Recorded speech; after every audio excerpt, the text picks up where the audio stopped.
We can talk now. So, Okay.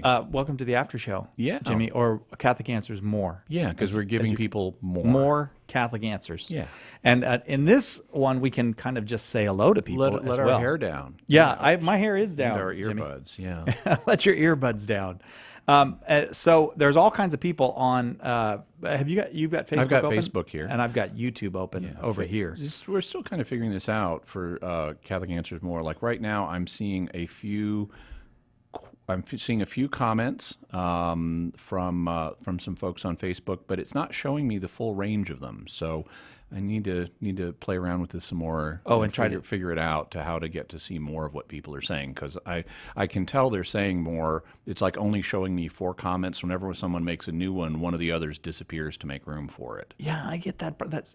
It's not exactly like that. Like sometimes on the YouTube one, it goes bumping up and down. And yeah, well, they have kind of a scrolling thing on YouTube. Right. And so I'll get to one, and then I'll look at you for a minute. I'll turn back. And someone is where'd it go? Automatically scrolled up. Yeah. Hello to Sunflower Maze, and Sunflower Maze asks this question. Let me see if I didn't. How is maze spelled in this case? M-A-Z-E. Okay, so it's like a maze of sunflowers. Yeah, I guess so. I was wondering if it was M-A-I-Z-E. It'd be like sunflower corn. Corn, yeah. Yeah. You know about the history of corn at all? A little bit. It's a modified kind of grass. Yeah. In fact, if you want to, in fact, there's a website. You can. Let me make sure.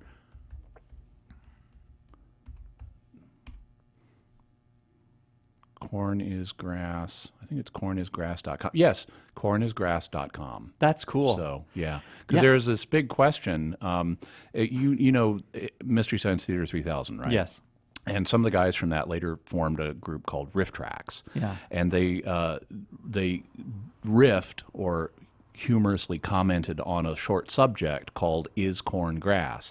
And the thing about the short subject, which they made humorous remarks about, that's what riffing is it never really answered the question whether corn is grass.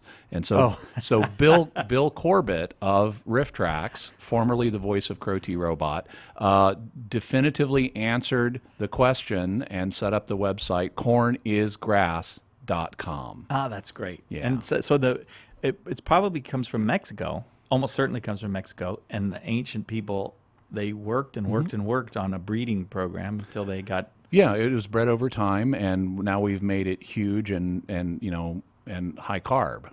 But right. Incidentally, this is something a lot of people don't realize, but corn, what we call corn, and I don't know how it is in other parts of the world, but what we call corn is not the only thing that's historically been called corn.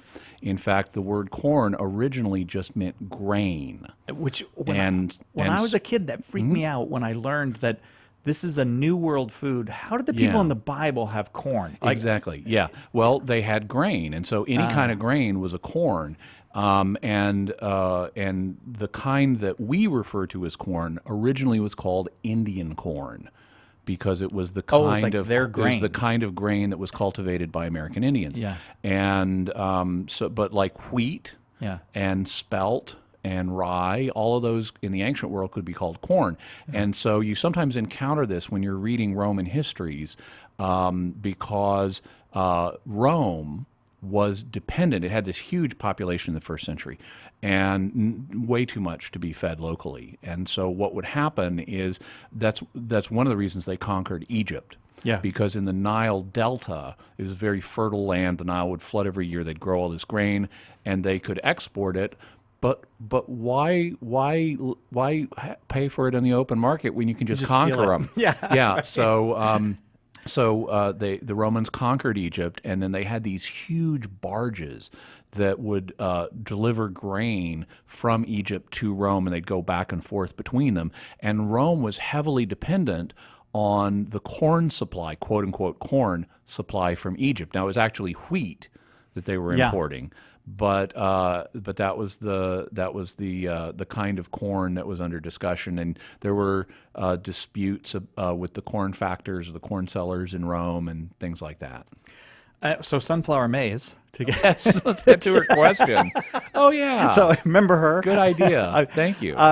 Sunflower maize. You're going to have to help me with the question because I'm not sure that I fully exactly understand this. But do you have any concise explanations for Catholics that Protestants, ex-Catholics, can revert to the Catholic Church? Does that make sense to you? I guess it's like. I could like why I could come back? See maybe? the question meaning a few different things.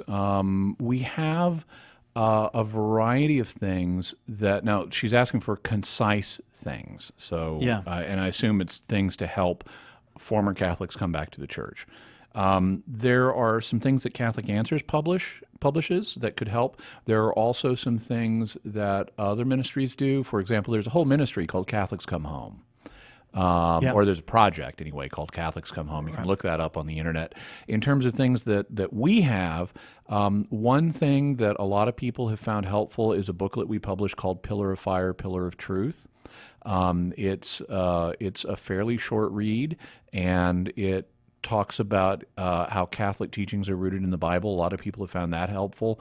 The most effective way to help in these circumstances. I mean, there are different approaches, but if you can find out what a person's particular issues are, why they left the church, what they feel is a barrier between them and the church, then you can often help them more directly, more effectively. And so one of the things that Sunflower Maize may want to do is if she has particular former Catholics in mind, is ask them, what keeps you from coming back to the church, and then say, well, let's work on that and let's figure out, is there an answer to that? Sometimes it may be a practical matter that's keeping them away from the church, like nobody's asked them. Or they need a ride to church. Sometimes people who are like shut-ins or disabled, if they don't have a ride, they can't. If the Protestant church is willing to give them a ride, but they don't know a Catholic who's willing to give them a ride, they gotta get to church. Yeah, they want to anyway.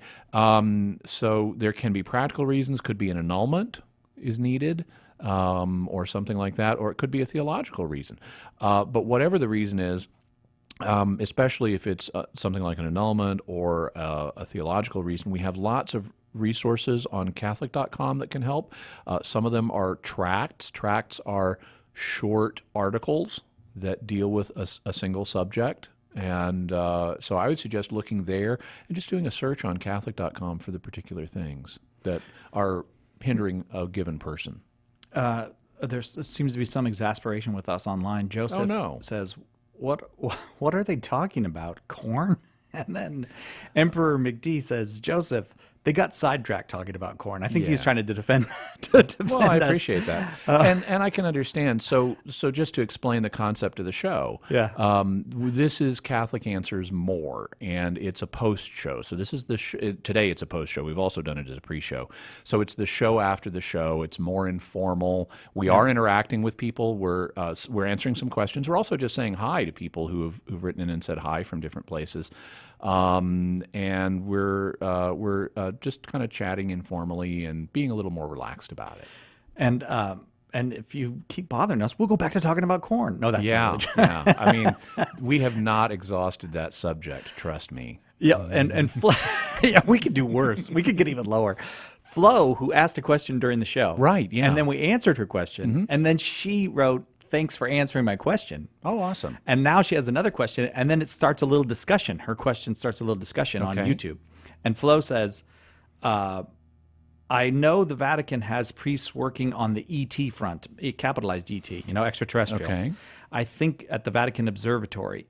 So what does the Bible say? Or does it say that only humans are saved? And then a discussion kind of follows, but I'll give you the basic question and see where you go with that.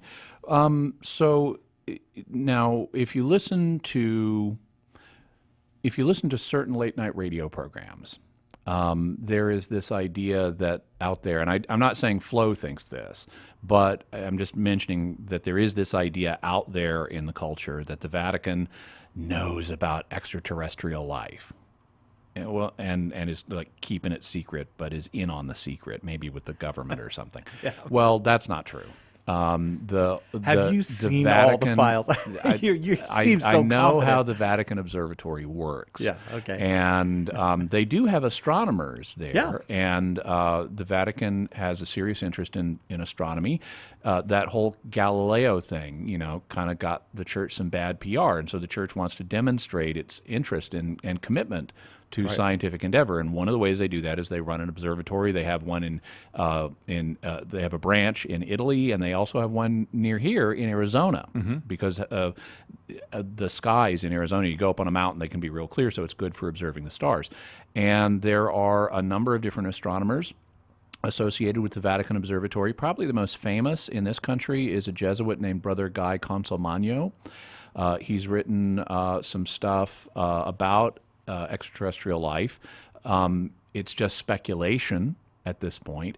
Other people from the Vatican Observatory have similarly commented. So it could be a little misleading potentially to say that they're working on the ET issue. What they're really working on, like Brother Guy's specialty is meteorites.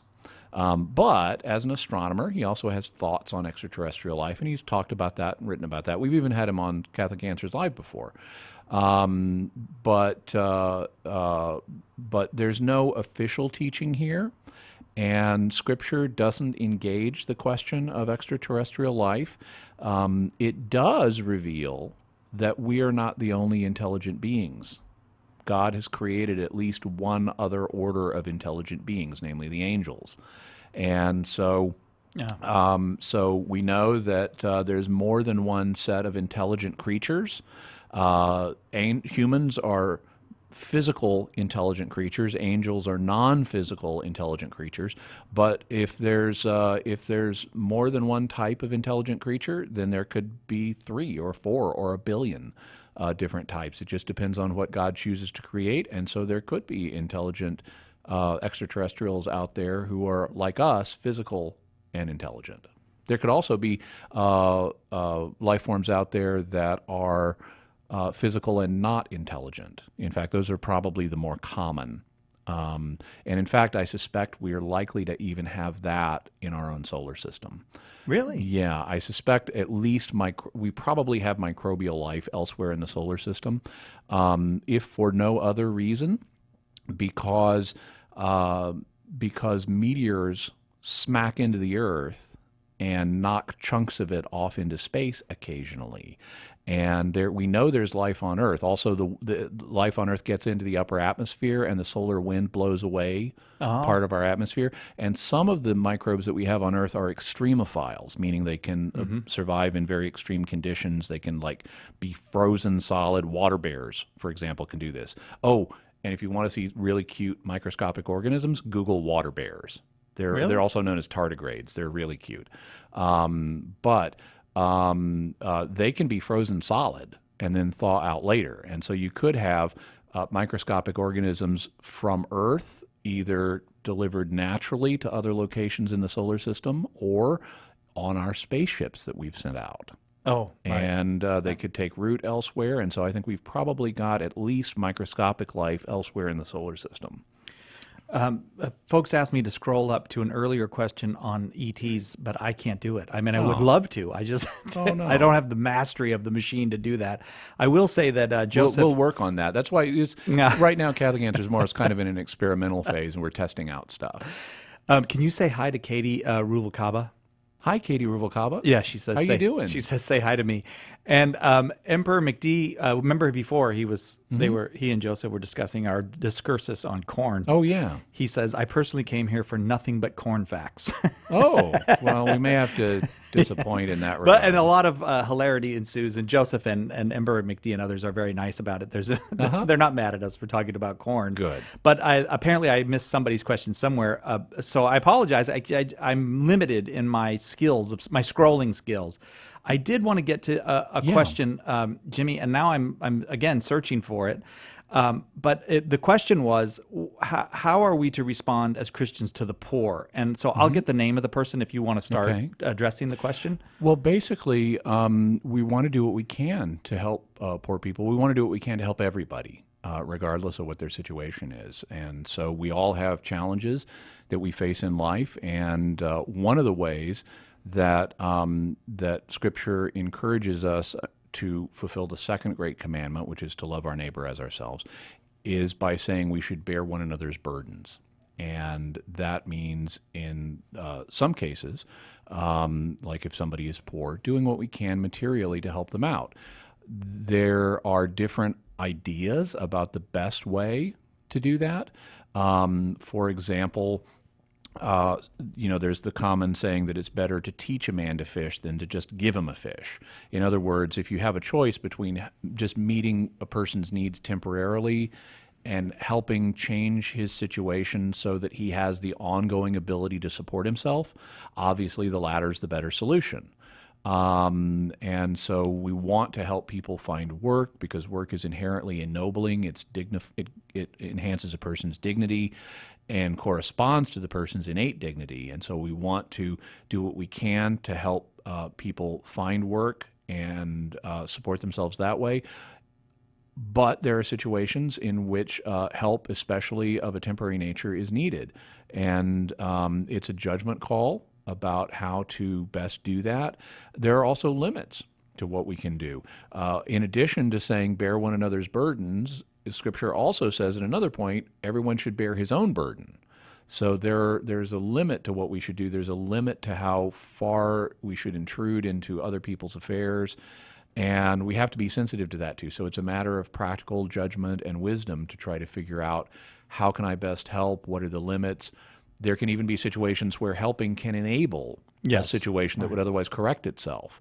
And discerning those situations is part of this challenge that we face in the Christian life. But as long as we try to do, as we embrace that challenge of how can I help other people, what's reasonable, what's the best way to do it, that's pleasing to God, and that corresponds to the second great commandment. And I found it's Jeffrey is the person who asked the question, and he also had this to say, and I'll probably make this our last question, Jimmy. Okay. In addition to that part of the question, I've heard some people say that the best way is for themselves to become rich in order to help the poor. Does that sound viable?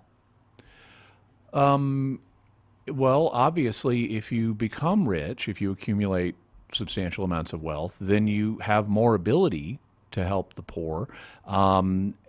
And so there's an element of truth there, but there's also an element of danger because if you focus, if your primary focus is on, I'm going to become rich, you can kind of forget about the poor along the way. And it can be more about accumulating material possessions and perhaps spending them on yourself than actually providing practical benefit to others. And so if you want to pursue the strategy, there's an element of truth there, but you're going to need to compensate for the human tendency to just want to focus on ourselves and to focus on material things, and you're going to need to take special efforts not to lose sight of why you're doing this. I do have to kind of apologize before we go. I didn't ever get over to Facebook, and it's in part I just have to confess it's not easy for me to have multiple windows open and all that. We did do a lot of Facebook. We're working it out. Questions. Oh, and just to do a little bit of Facebook. Yeah, I mean we had a bunch of Facebook questions in the previous hour, but just here for Catholic Answers More, Markel Andre Pont. Says he's going to a Jesuit-led retreat Thursday and Friday. So sad to miss Catholic Answers Live. The good news, Markel Andre Pont, is you don't have to. When you get back from the retreat, go to Catholic.com or YouTube and either watch or listen to the podcast. We've also got Enzo Fernicolo saying hi from Arizona. And Margot Basso says, way to ignore Facebook, guys. And she sticks her tongue out playfully in an emoji face. So we aren't ignoring Facebook. Just wanted to let you know. No, and we're not, and I'm not even ignoring some of the questions that are farther up in YouTube because I can't get to them. Margot also says, I asked, what are you doing at the Catholic Answers retreat? Well, we're on retreat, so praying and listening to spiritual talks and things like that. It's something that Catholic Answers does periodically, at least once a year, sometimes more than that. But it can be good to get away from the office and go to typically a local church or monastery and have a series of spiritual lectures and spiritual exercises specifically for the staff by an outsider, by someone who is a retreat master that is someone different, someone not on staff, so that we have a kind of freshening of the spiritual environment. I thought we were going to raise white flags and run away from the enemy. I'm really glad to hear Different kind that. of retreat. Okay. Yeah. All right. And Nick has to get to an appointment, I know. So we have to close it up here. Jimmy Akin, thank you very much. Cy Kellett, thank you. And to everybody on YouTube Live and Facebook Live and Periscope, which we still, Jimmy and I don't, maybe Jimmy knows how to use it. I don't know. Thanks very much for being with us. I really like doing Catholic Answers more. I do too. It's fun. I want to do more of it. Yeah. And we can talk about things like corn and aliens. Yeah. And thanks for everybody who played along. We will see you next time on Catholic Answers Live.